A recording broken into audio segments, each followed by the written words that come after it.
Okay, looks like we are live. Whoop, whoop. Well, welcome everyone to Overflow, and thank you so much for joining us today, this afternoon, Tuesday afternoon. We are doing this on Tuesday since Monday was a holiday, and so we took a chance to take a little bit of a break, and we are back. So, thanks again for joining us. As always, the purpose of Overflow is to walk through the sermon from the day, or in this case, 2 days before, to be able to reflect on what we learned, but also how we can practically integrate these teachings into our daily lives. So today we've got Pastor Juno and Pastor Ryan and myself, the other Pastor Ryan.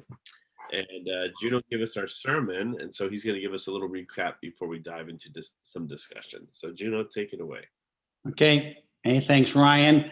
And again, it was from Psalm 139. Again, a psalm that many people may know or know bits and pieces of it, but it really focused on the idea of reminding ourselves who God is, reminding ourselves that God knows us inside and outside, backward and forward, what we're thinking, what we're how we're responding to people, and if there's some other stuff in there going on. And so it was really the idea of, again, reminding us that as Psalm 139, the first verse says, you have searched me, Lord, and you know me.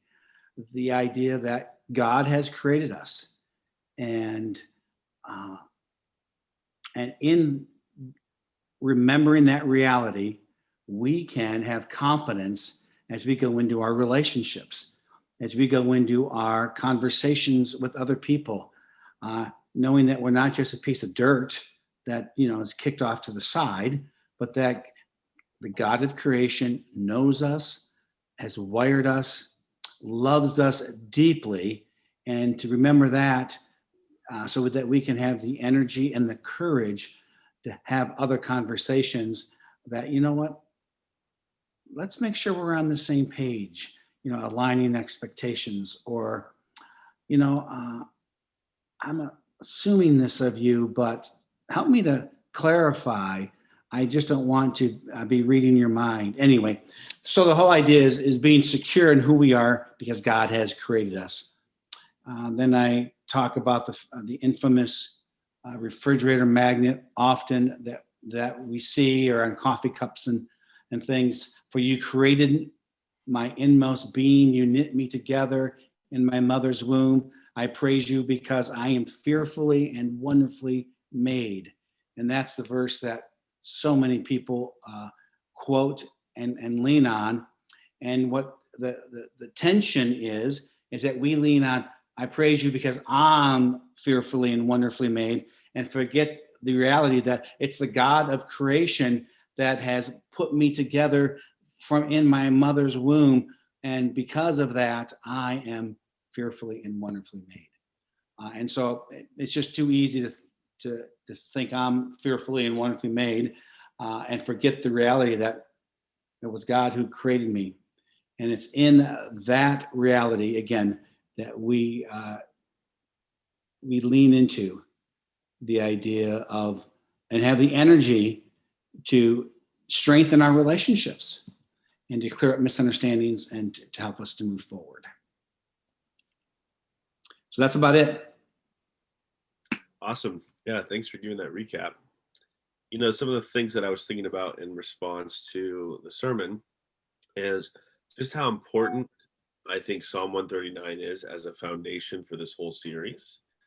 And just the foundation of God knows us, He loves us, He cares about us, He's created us, we are intentional, we're not a mistake, we're not an error, um, and that we have value. We have value in God's eyes, and not just us personally, but also our neighbors, our friends, our family. Other people have the same value. The idea here is in Latin, the imago Dei, the image of God. We've all been created in God's image.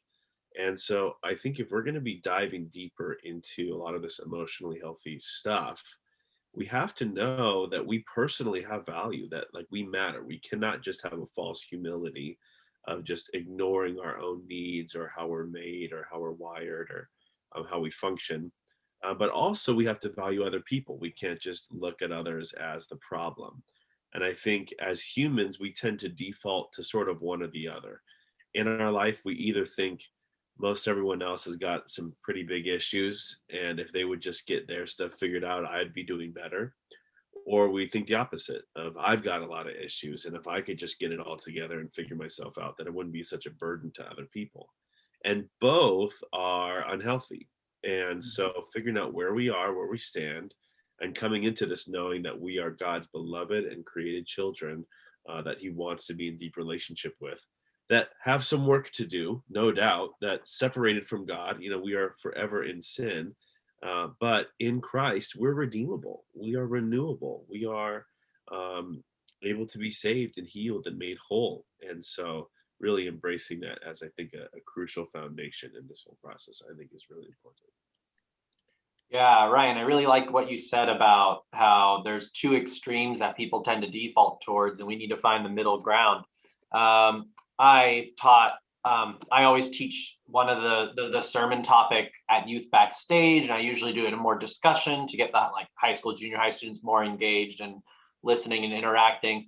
But one thing that I talked about from where I took it in an interesting direction was how I think this is about finding the middle ground between two perspectives. Like one is like there are people who are narcissists, right? They are people who are really self-absorbed. The world revolves around them. Da da da da da. Like, and we all, I think, we're pretty familiar with that. We know what it is. But it was funny. I don't know how I came across this because I was doing my research for Youth Backstage. I came across a term. I Google like, what's the opposite of a narcissist? And there's a sense where like, oh, opposite of a narcissist, someone who's healthy. But then on the other end of the spectrum, the opposite of a narcissist was called an echoist, which I thought was really interesting. They're an echoist because they have no sense of their own identity. They're not focused on themselves at all to a point where they have no self-value. They have no sense of confidence. They have no sense of, I am fearfully and wonderfully made, right?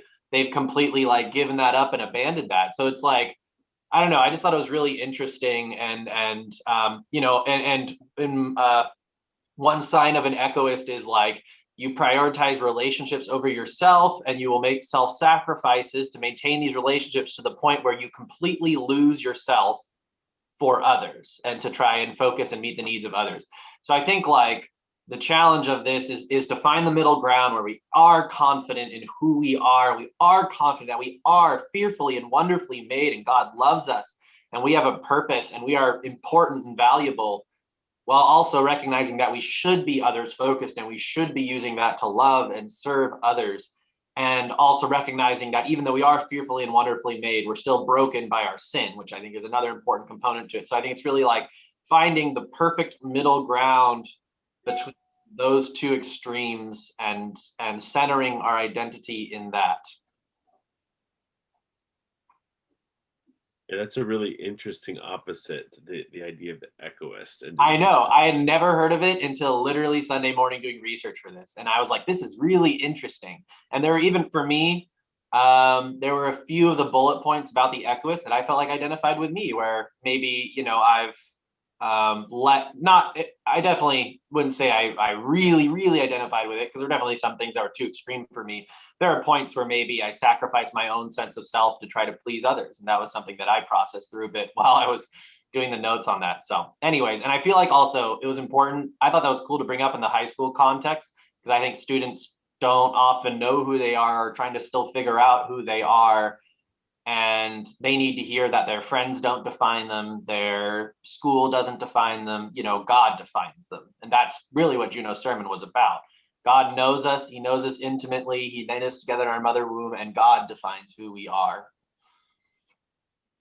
And God wants us to have healthy relationships. Absolutely. And I think when we're feeling the echoist side too much, it's we start to maybe feel like, well, it's no big deal.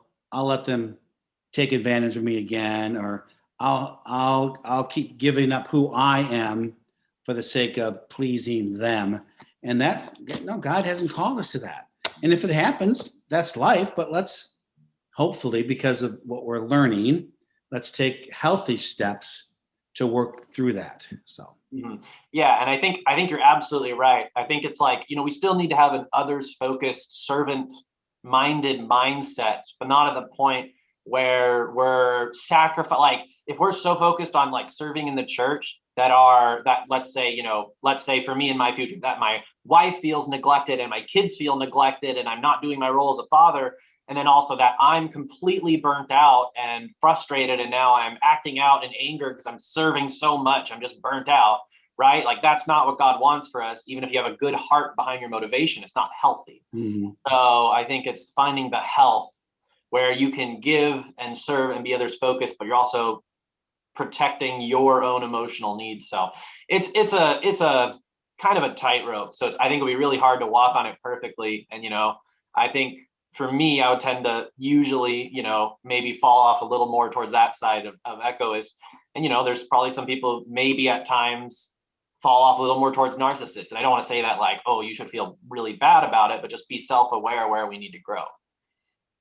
Yeah, if you, I'm kind of taking what both of you guys are saying. If you think about times that you've had a relationship with, or even just a conversation with someone who leans towards narcissist or egoist, I find it can be really frustrating. Now, no person is perfect, and we're always going to probably like swing in between both.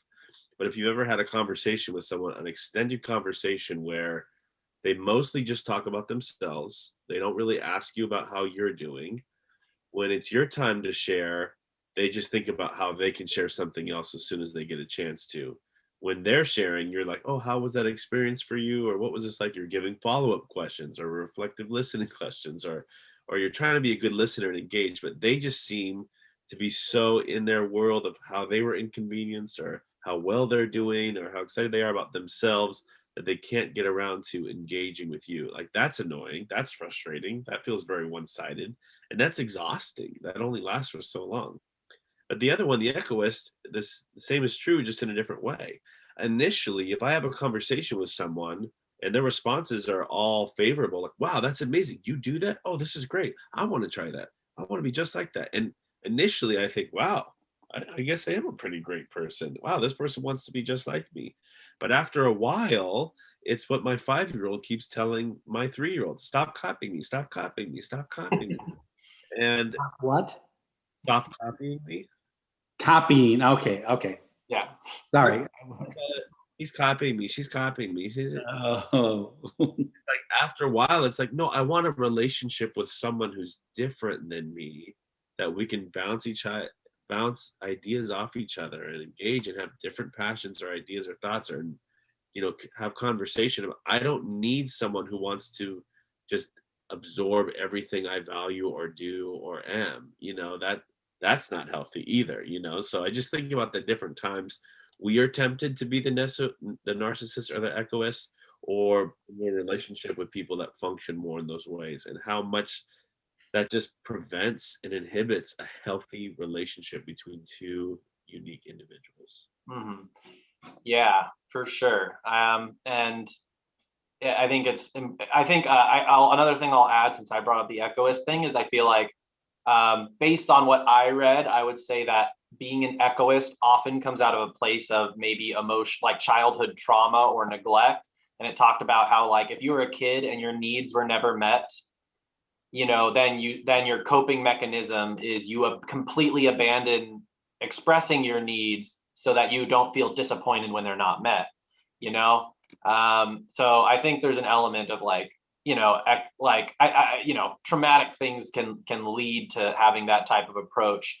And it said at the end, like, becoming an echoist may have been a coping strategy during a childhood that required you to lose your own voice to survive. So I think a big part of this is finding our voice for ourselves, rooted in God knowing us and loving us and having created us with a purpose. So I think some people might need to go on the healing journey of finding their voice and finding themselves, their identity in God. And maybe that involves moving away from echoists, you know.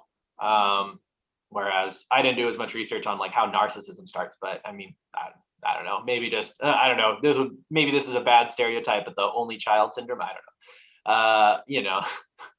No.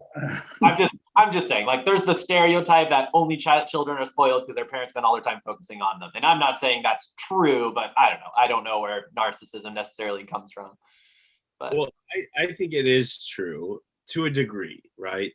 or it can be, yeah. It often can be. If you grow up in a situation where you don't know what it's like to have to share with siblings constantly, you're just not going to have that same experience. And it's not that an only child is like intentionally narcissistic, but you're just going to have, it's the same thing as if you grew up with like a ton of cousins constantly around you, or a ton of siblings, or a ton of others who had needs that you had to share with. Seeing Judea, my oldest, go from the only child, all your needs are always met, to now there's two more that all have even more need and attention than you do, and struggle with that, and have to wrestle with, it's not all about me anymore, it's about all of us. That's a big shift. That's a big change. I have no desire to call out only children. There's no need for that. But I think so much of the situations we find ourselves in kind of set us up for success or failure in different capacities. Well, one big thing that I feel like I've learned is for so many people, stuff like what we're talking about right now started somewhere in their childhood, and its roots are always there. And that's, how we become the people we are. And I don't know, for me, processing through my childhood has helped immensely in terms of becoming more of a self-actualized, confident person in who I am and who I am created by God. If I hadn't processed through my childhood, I don't think I'd be able to be as healthy as I am, and as the way I am today. So, And being the parent of an only child, that's what's so important about community. Whether it's small groups or life groups or extended family, cousins, is that that brings them around other people. And then when Mackenzie started in elementary school, wanted to play sports, it's just like, oh, what a pain as a parent to get her there and all this stuff. But it was just so good for her to learn to be a part of a team. She was a swim coach captain in high school. It's like she just learned that people were relying on her, and she had responsibility. So anyway, all that to say is, you got the parents who give everything for their kids, plural. So their whole life is kid focused. That those kids are in for a rude awakening when they leave the home. But anyway, so yeah, I'm not sure it's just a single child potential. I think all kids could almost be. I totally agree, but I really like what you said about the swim team, because I feel like if you do have, I'm not a parent yet, so I'm no expert, but hypothetically, if you did have like an only child, maybe you need to work a little extra hard to make sure they're in environments where they realize it's not all about themselves and people are relying on them and they can do things to help people. And that can be a great example for growth. Like, I love that. That's awesome.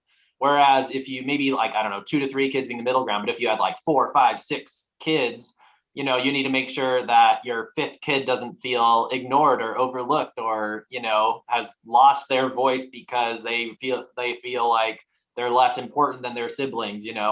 I heard an example of one person who has a sibling, and their sibling struggled a lot in school, and then so the parents put a lot of time and effort into helping that sibling, but as a result, that first person felt neglected, and in a sense, like, felt less important because the second child required extra help, so the first child, as a result, had issues with that. Yeah. So I'm phrasing it like this to protect confidentiality. So just an example. I just think, each parenting situation is different. I think that both only children and children in a family of 12 can grow up to be incredibly emotionally healthy adults. I'm just saying, you got to be aware of your situation and context, and each situation is different. And what can I do as a parent to help figure out where my kid's at, meet their needs, help them grow into the man or woman God wants them to be. Yep. Awesome. Let's jump into our topic for the week in our workbook with emotionally healthy relationships. We're on week 2 this week. We've been talking through it, which is stop mind reading and clarify expectations. And the whole idea of this is to stop making assumptions about what other people are thinking or feeling or how they received what you did or said, and to have a conversation about it, dialogue with them, talk about what's going on, and clarify expectations. And so many of our conflicts or issues or problems come from either an assumption we've made about someone, something else, or a situation that's not true, or a time where we never really made our expectations very clear. For me, clarify expectations has really stood out, because even just in my own relationships, in my own marriage and my own friendships, I realized that the majority of my disappointments are from situations where I did not make very clear or even attempt to communicate what I expected from a relationship, a situation, or an experience. And so I think it's really important, first of all, that we even process what our expectations are. And then, second of all, we communicate those things. One of the things that my wife Hartley and I talk about often is, what's the game plan for the next day or the next week or the next weekend? What are you hoping for? What am I hoping for? What do we want to see get accomplished? What do we want to see happen? What do we want to experience? We try to get as much on the same page about something so that we can set ourselves up for success. So, for example, we just had like a little bit of a Valentine's Day weekend. Um, my parents watched the kids for 24 hours, so we got a nice getaway. It was a huge blessing. But we don't leave up things like that. Now, sometimes there's elements of surprise for sure, but we talked about in advance, hey, what do you want to do this weekend? You know, what's important to us? How do we want to spend time together? What do we want to do? We were pretty planned out. Like, we left some things to still be determined of, like, hey, what was the food place? Or are we going to get it to go? Or are we going to eat it there? There was a few pieces that we were flexible on, but we got on the same page about how we were going to spend time together so that as we experienced it, we were set up for success and for joy, rather than getting to the end of the weekend, coming home and saying, we had this once in a lifetime opportunity with no kids for 24 hours and I didn't really have a good time. We didn't really do what I wanted. It just was a disappointment. And I thought you were going to do this, but you didn't. And I thought you were going to do that. We're on the same page about gift giving, how we're spending our time, what we're doing, where we're going, what's important to us. So that by the end of the weekend, it's like, it was a great time. And so I think for me, I'm learning more and more and more to reflect on what my expectations are and to make sure I communicate those to give other people the opportunity to fulfill those or to meet those or for relationships to have success. And lastly, I love how Psalm 139 sets us up and says, you know who really knows our expectations the best? It's really God. Like, he's made us how we are, he knows how we are, he's formed us. He really knows what we need better than we know ourselves. Mm. So I think the first part of clarifying expectations is actually like prayerful reflection with God to say, where am I at, God? What is it that I really need? What is it that I'm really hoping for? How have you made me? And what's the best way to kind of step into this relationship or this experience? Yeah, and I think that's great because it says in the workbook talks about the following checklist to clarify your expectations. Was your expectation conscious? Did you even know you had it? Like, there might be a situation where, like, oh, I'm like, oh, I can't believe, like, I don't know. I'm trying to think of an example. Like, oh, I can't believe the table's still dirty when I woke up in the morning. Like, why isn't it clean? And it's like, I never thought, man, I really expect Sarah to clean the table, but maybe it happened automatically most days without me even thinking about it. And now that I thought about it, I realized, oh, I did have this expectation that I didn't even know about until it wasn't met. Right. Even though we've never talked about it. So it's not really fair to her if I haven't talked to her about it. So I think, like what you said, like, God knows ourselves better than we know ourselves when it comes to things like expectations and dealing with our own emotions and feelings.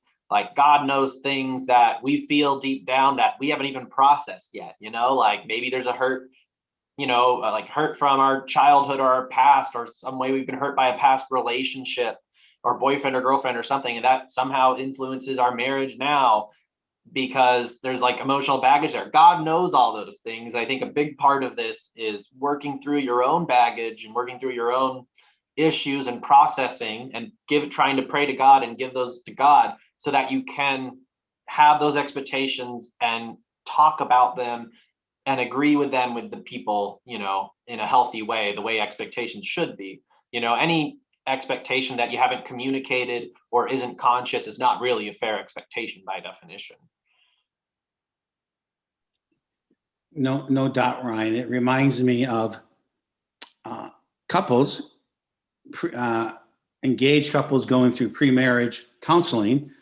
And those sessions are like, they're just trying to pull out expectations. Do you expect your wife to do all the cooking? Do you expect the husband to do all the fixing? Do you expect the wife to wrap all the Christmas presents and shop for them? I mean, it's all about understanding so that you don't have the big train wreck, and you're going to have those train wrecks. So all this, our whole emphasis of going through this again is to probably to be intentional to revisit our relationships, because we think about it in our marriage, but I don't think we think about it in our buddies or our work relationships. But I think at times we just need to pause, and this is what's so good about our series. It's built-in time to pause and reflect and to think through, and hopefully we'll have less, mind reading, and hopefully we'll have the courage to address one another. Hey, you know what? I think I had a weird expectation on this. I didn't even know I had it until I noticed this wasn't done. So let's talk about that. Yeah. I think that's a fantastic example, because about a year or two before Sarah and I got married, we did a course called Saving Your Marriage Before It Starts. And I recently, literally like maybe a few weeks ago, I found it somewhere in our closet or something. And I was looking at the report, and I was looking at the part about like expectations going into the marriage. And like, there were certain expectations, like who would be fixing things around the house, and Sarah put me, and she very quickly realized that she's a lot better at it than me, and I'm not good at fixing things. But so, I mean, that's a funny example, and that hasn't really caused much conflict in our marriage for the most part, maybe a little bit. But things like that, and I think like another one, I don't want to get like too personal, but like, there was a bedtime, what time we go to bed is an expectation that has caused some conflict, and like, and not been what necessarily we expected before we were married. And anyway, so things like that. So, and I think that this is especially true in marriage relationships. I imagine Clement can speak to this. When you have kids, then maybe you start expecting things and have no time to communicate them because you're so go, take care of the kids all the time. And, things might fall between the cracks. But I think that, I think this goes beyond just marriage. I think it can be in friendships. Like maybe you expect a friend to call you or text you or reach out, or, so I think this applies beyond just marriage, but I think it's very big there for sure. Yeah. Okay. Two quick things reminds me. Ours was when I was married, it's like, who makes the bed? It's like, well, I never made the bed when I was single. I don't think I did. So if you want to make it, you can. We settled on last one out makes the bed. If you sleep in, then you make that bed. Anyway, but I also noticed now being single again is that I have some of my male friends, let's say if I'm going on vacation someplace, I'm on a flight I'm driving to Arizona, I have numerous buddies say, well, text me when you get there. And I'm thinking that probably is a carryover from their marriage or something, where it's like the spouse always, even with my daughter, she just flew this weekend. It's like, well, text me when you get home. Well, she's married. She doesn't have to text me when she gets home. As a dad, I would like to know when you get home, even though I'm still her dad. Anyway, everything changes. And I just think we need to check in on this. Is kind of, I have one person always says, text me when you get in. I go, it's going to be midnight. I don't care. Text me when you get in. Yeah. Well, okay, go ahead. So I was gonna say, it's funny you mentioned that, because I think like expectations between parents and kids, and they change as they grow up. For example, my mom still always, when she tells me to text her if I'm driving from LA to San Jose, and when I don't, she'll text me a few hours later saying, "Are you dead in a ditch?" And then I usually respond and say, yeah, you got Yeah. it. Anyways. Yep. But because that's her, she always says that anyways. So. And all she has to say is, you know what? I'm concerned. I just want to make sure you started. Or all she has to do is say that, and then at least for, I'm assuming she's not just hounding you, or she's not just a watchdog on what you're doing, but genuinely concerned. And I guess that's what mom and dads do. So I anyway, guess so. I wouldn't know because I'm not one. not yet. You're a child, Yeah, an adult child. Put that way. I'll take it. Okay.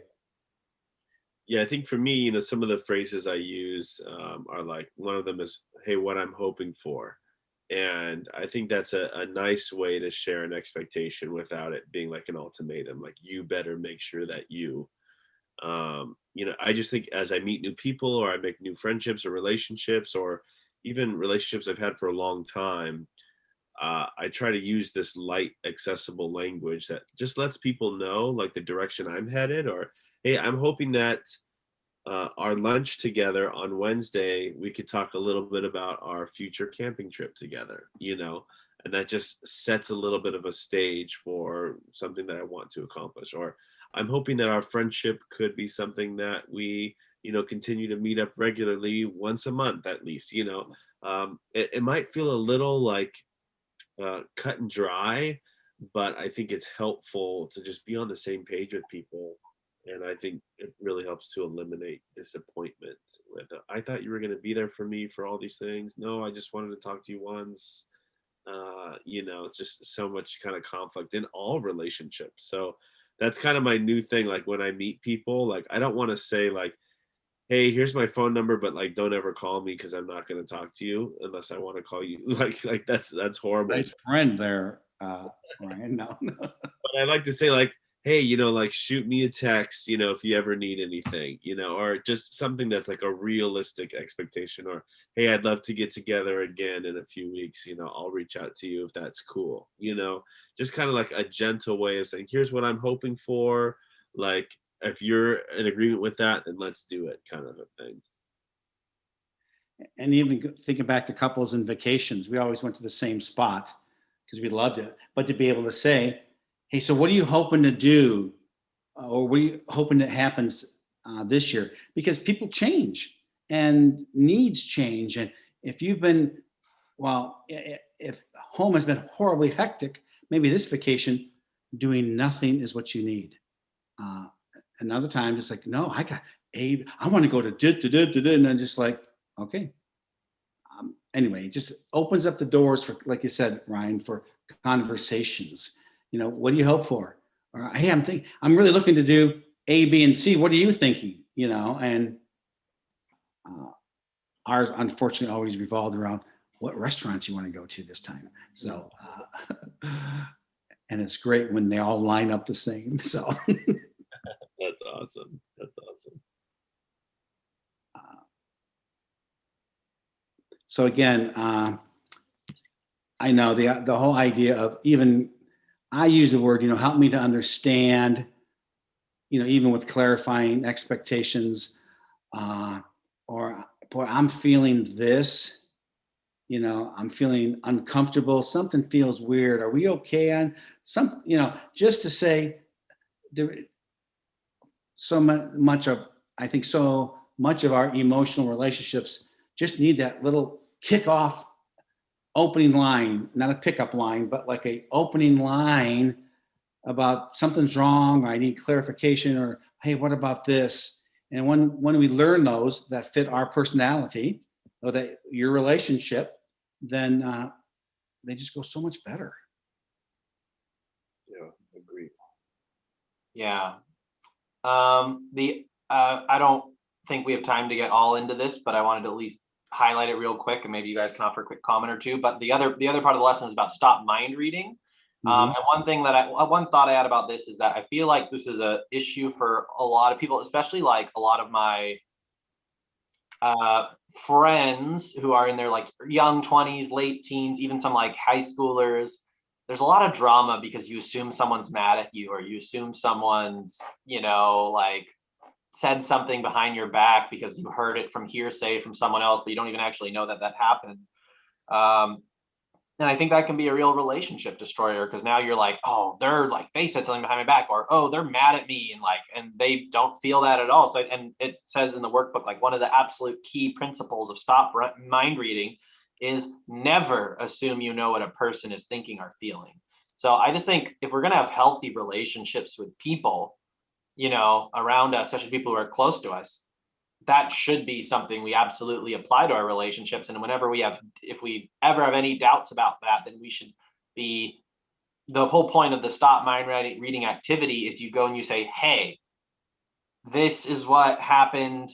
I have this assumption. Is it true? Like, let's talk about it. So I think ideally our relationships are also emotionally healthy enough where we can do that. There's trust in the relationship. Like, oh, I have an assumption that might be wrong. Let's talk about it. And you won't feel buried or judged or attacked for being wrong. So anyways, I thought, do you guys have anything you want to add to stop mind reading?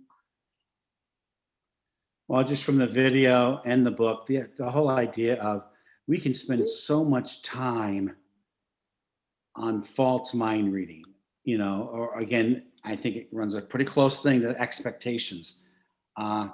In that, just ask, I'm sensing this, or are we okay with this, or what are you thinking? Anyway, as long as we get that first question out there, it really does help for healthy conversations. Yeah, and I think you got to really come at it with like a serving or a humble posture, as you revisit things. It's helpful to take the initiative to say, hey, I just wanted to check back in with you. Last week, we kind of had a funky exchange, and it's left me feeling a little unsettled. I'm not sure how you're feeling, but I just wanted to check in and just see how you're feeling about that or what you're thinking about that. And the other person can say, oh, I haven't thought anything of it. There's no big deal. I'm no problem here.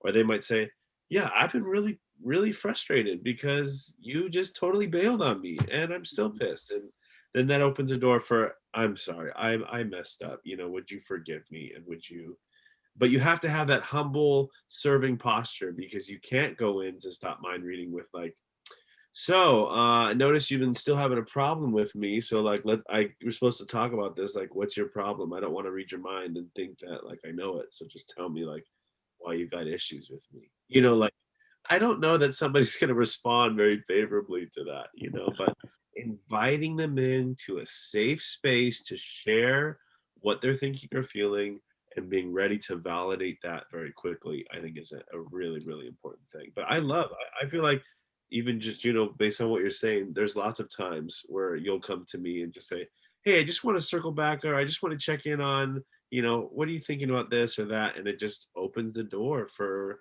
a chance for me to say, actually, that really sucked, or, oh, it was no big deal, like no problem, Or it was Boger's fault. Yeah. It usually is. That's fair.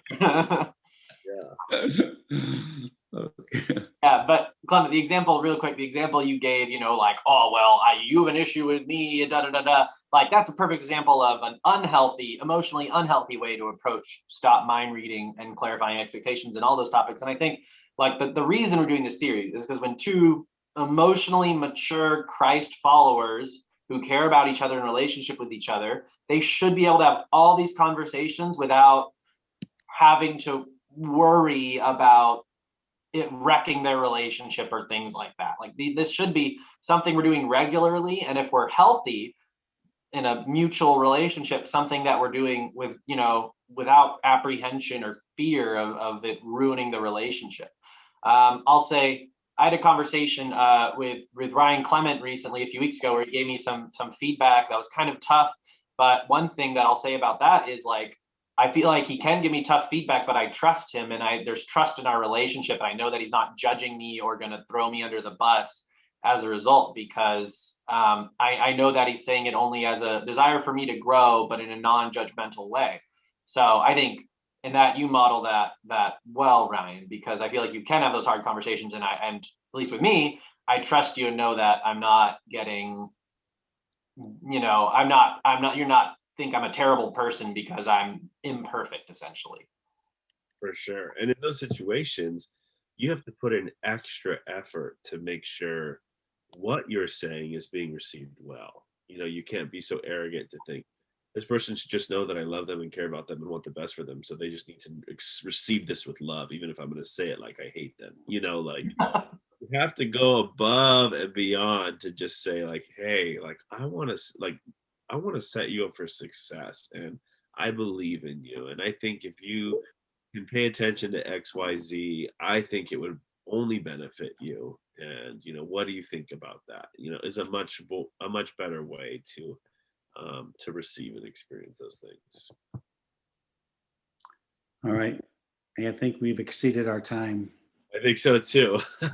I hope their life groups go just as well with some healthy conversations that help either turn on some light bulbs or help give people the confidence to move forward in helping not to read somebody's mind or help to manage some expectations. Yeah, well said. Yeah, well, thanks for joining us on the Overflow. Thanks for being with us. And if you made it this far, you're our favorite watchers. And so, blessings this week as we continue this Lent-focused journey on emotionally healthy relationships and becoming more like Christ and how we view ourselves and how we view others and how we engage with others. So, God bless you and enjoy the rest of your week.